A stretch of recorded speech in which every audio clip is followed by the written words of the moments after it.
Саламатсыңарбы? Мен Суюнова Зульфия, номер 58 Акбар орто мектебинин тарых мугалими. Бүгүнкү кезектеги онлайн сабагым 11 класстын адам жана коом предметинен болмокчу. Саламатсыңарбы? Менин сүйүктүү окуучуларым. Бүгүн сабакта биз эмгек миграциясы жана чет өлкөлүк жардам деген теманы өтмөкпүз. Сабакты баштаардан мурун силердин баардыгыңарга жагымдуу маанай каалайм. Баардыгыңыздар дептериңерди алып, ручкаңарды алып, бүгүнкү теманы жазып, жакшынакай көңүл буруп отурсаңар. Баардыгыңыздарга мен окууңарга ийгилик каалайм. Дайым асманыбыз ачык болсун, эл журтубузда тынчтык болсун. Анда эмесе балдар, сабакты баштадык. Сабактын биринчи бүгүнкү максатына токтолсок балдар. Биринчи максатыбыз эмгек миграциясы, калк миграциясы жөнүндө маалымат алышат. Экинчи максатыбыз эмгек миграциясынын оң жана терс жактары жөнүндө түшүнүккө ээ болушат. Үчүнчү максатыбыз окуучулар бири-бирин сыйлоо менен активдүү жаран болууга тарбияланышат. Эгерде балдар ушул коюлган максаттардын баардыгын тегиз силер аткара алсаңар, миграция жөнүндө, эмгек миграциясы жөнүндө, миграциянын оң жана терс жактары жөнүндө айта алсаңар, бири-бириңерди дайыма сыйлоого үйрөнсөңөр, анда биз өзүбүздүн сабагыбыздын максатына жеттик деп айта алабыз. Балдар, сабактын баштаардан мурун бул миграция деген сөз эмнени түшүндүрө турган мен силерге токтолуп кетсем. Миграция бул латын сөзүнөн алынган. Латынча микро дегенди түшүндүрөт. Бул сөзмө-сөз которгондо өтүп жатам, көчүп жатам дегенди билдирет. Ал эми миграциянын аныктамасы ар кандай себептер менен жеке адамдардын бир мамлекеттен башка мамлекеттерге, ошондой эле мамлекеттин аймагынын чектеринде жашоо ордун туруктуу же убактылуу алмаштыруу максатында которулуштары аталат.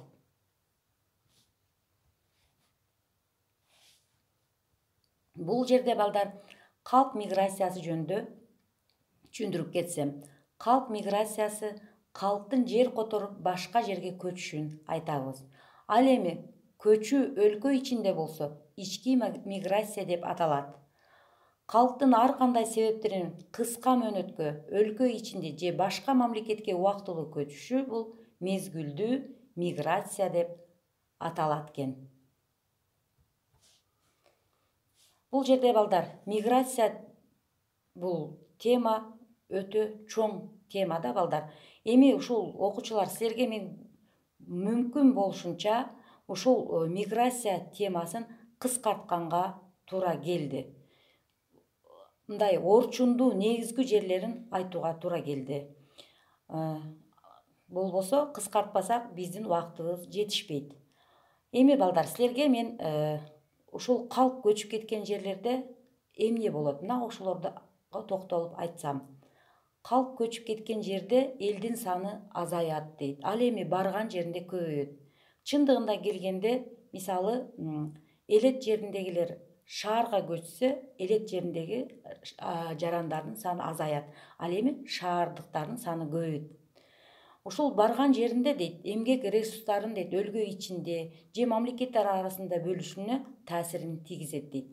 Азыркы мезгилде элеттегилердин шаарга көчүшү калк миграциясындагы негизги маселелердин бири болуп саналат экен.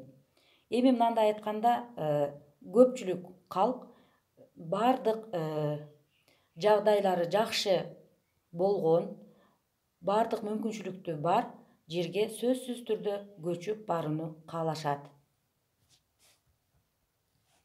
Балдар, эмгекчи мигрантка биз көбүрөөк токтолсок. Эмгекчи мигрант жөнүндө бул Кыргыз Республикасынын тышкы эмгек миграциясы жөнүндө 2006 жылы 10 январында номер 4 мыйзамда 1 статьясында берилген. Эмгекчи мигрант жөнгө салынган статуска ээ жана өзү жараны болгон мамлекетте эмгектик иш-аракетин жүргүзгөн адам болуп эсептелет. Мындай айтканда балдар, мындай айтканда, балдар, бул башка мамлекетте өзүнүн мындай жараны болбой туруп, башка мамлекетте өзүнүн иш аракетин жүргүзгөн адамды биз эмгекчи мигрант деп айта алат экенбиз.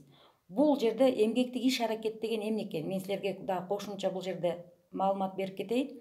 Эмгектик иш аракет деген бул жалданма жумуш, башка акы төлөнүүчү жумуш, ошондой эле жалданма жумуштан айырмаланган эреже катары контракттын, келишимдин же жумушчу күчүн тартууга жана пайдаланууга квотанын негизинде же мамлекеттин мыйзамдарына, ошондой эле Кыргыз Республикасынын мыйзамдарында белгиленген тартипте түзүлүп, күчүнө кирген эл аралык келишимдерге ылайык өз алдынча иштеген эмгекчинин жашоосу үчүн каражатты камсыз кылган иш болуп саналат экен. Балдар, бул жерде дагы бир нерсени айтып кетсем болот. Мыйзамсыз эмгек миграциясы дагы азыр күч алган болуп эсептелет. Бул мыйзамсыз эмгек миграциясы деген эмне экен? Мен токтолсом, чет өлкөлүк адамдардын жана жарандыгы жок адамдардын улуттук мыйзамдарда белгиленген ишке орношуу тартибин жана эрежелерин бузуу менен Кыргыз Республикасында эмгектик жана кесиптик иш аракетин жүзөгө ашыруусу болуп эсептелет. Мындай алып караганда, балдар, ушул жерде дагы мыйзамсыз эмгекчи мигрантка дагы төмөнкүдөй аныктама беришкен.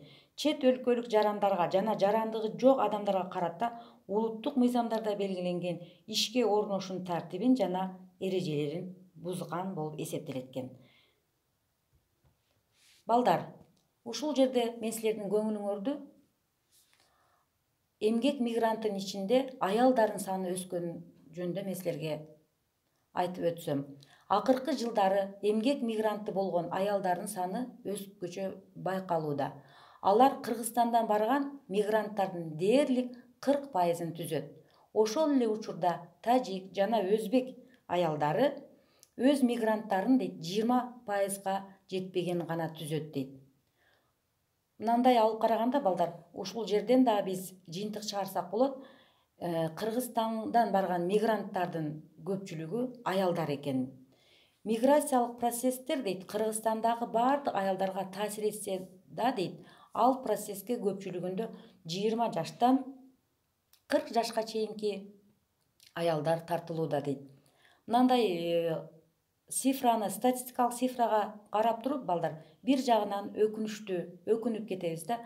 Ушундай жаш курагында башка мамлекетке барып өз үй бүлөсүн багамын деген жаш кыздарыбыздын, жаш келиндерибиздин башка жакта өзүнүн ден соолугун аябай иштеп жүргөндүгү өтө бизди өкүндүрөт. Дагы бир тактоолорго таянсак, бул экономикалык институтунун, бул дүйнөлүк экономикалык саясат институтунун билдирүүсүнө таянсак, 2018 жылдын 1-июнуна карата Россияда 4,2 миллион эмгек мигранттары бар. Алардын ичинде 69% гана расмий түрдө жумушка орношкон. Эми ушул жерден биз баягы мен жогоруда айтып өткөн мыйзамсыз эмгекчи мигрантка келип, мындай айтканда, ошол аныктамага биз туш болуп атабыз да. Себеби дегенде, мигрант болуп кеткен баардык жарандардын 100%-ы сөз түрдө, расмий түрдө жумушка орношушпайт экен. Алардын көпчүлүгү мыйзамсыз эмгекчи мигрант болот деп биз жыйынтык чыгара алат экенбиз.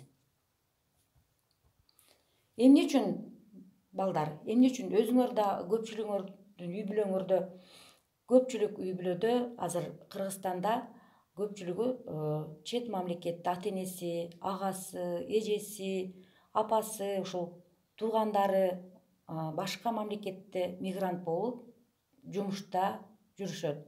Эми эмне үчүн ал жака кеткенибиз себептерине токтолсок, экономикалык себептер же болбосо, башкача айтканда, объективдик себептерге такалсак, биринчиден жумуштун жоктугу, экинчиден ишканалардын иштебегендиги, ишканалар жок, камсыз кыла турган. Андан кийин субъективдүү себептер, жумуш болсо дагы айлык акы аз. Андан турмуш шартынын начардыгы. Балдар, мен силердин көңүлүңөрдү ушул жерде бөлүп кетем. Эмне үчүн эмгек мигранты болуп кетишет деп ушул суроого мен силерге берген маалыматтан сырткары өзүңөр дагы кошумча маалыматты дептериңерге жазып кайрадан мага өзүңөр айтып берсеңер да болот. Мындай алып караганда азыркы мезгилде балдар Кыргызстан Евразия экономикалык уюмундагы тышкы миграциясы токтобой жаткан жападан жалгыз мамлекет болуп эсептелет экен. Бул тууралуу Орусиядагы экономикалык кырдаалга мониторинг докладында Экономикалык саясат институтунун адистери айтып чыгышкан. Эми биз ушул эмгек миграциясынын оң жактарына токтолуп өтсөк, эмнеси менен эмгек миграциясынын жакшы жактары бар? Биринчиден, мигранттар иштеп тапкан каражаттарын өз өлкөсүнө жөнөтүшөт. Муну менен жакыр өлкөгө социалдык, каржылык жактан чоң жардам көрсөтүлүүдө. Экинчиден, өз үй бүлөсүн, тууган уругун финансылык жактан камсыздай алат. Үчүнчүдөн, дүйнө таанымы өзгөрөт. Бул эмне деген? Сөзсүз башка мамлекетке барганда, башка мамлекеттин мындай айтканда өнүгүүсүн көрөт, өзүнүн мындай айтканда кругозорун чоңойтот. Төртүнчүдөн, бул тил үйрөнөт. Ал эми бешинчиден, финансылык жактан көз карансыздыкка ээ болушат. Балдар, сөзсүз түрдө ар бир нерсенин жакшы, жаман жактары бар. Эмгек миграциянын терс жактарына биз айтып өтсөм азыр.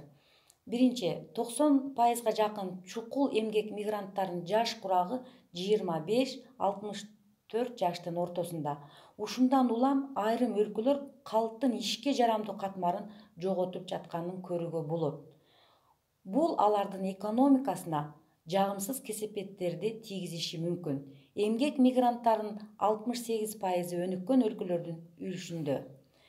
Көпчүлүк эмгек мигранттары бул өнүккөн мамлекеттерге жумуш издеп кетип аткандыгын түшүндүрөт. Экинчиден, үй бүлөсүнүн, ата-энесинин, жакындарынын жанында боло албайт. Үчүнчүдөн, балдарына, өзүнүн балдарына жеткиликтүү көңүл бура алышпайт.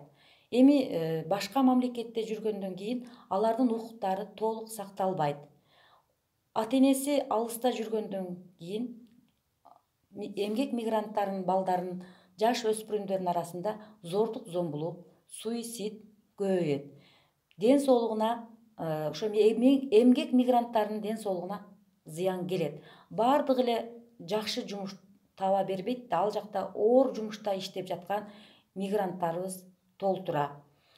Бул жерде балдар дагы үй бүлөлөрдө ажырашуулар көбөйөт. Эми ушуларды айтып өтүп балдар, сөзсүз балдар биз мындай айтканда мындай жыйынтыкка келебиз да, эмгек миграциясынын оң жана терс жактары бар экендигин биз түшүнө алдык. Бир жактан жакшы жактар болсо, бир жактан өзүнүн терс жактары бар экен. Балдар, силер менен биз азыр эмгек миграциясы жөнүндө, эмгек мигранттары жөнүндө, анын терс жана оң сапат жактарын айтып өттүү менен балдар сабакты бышыктасак.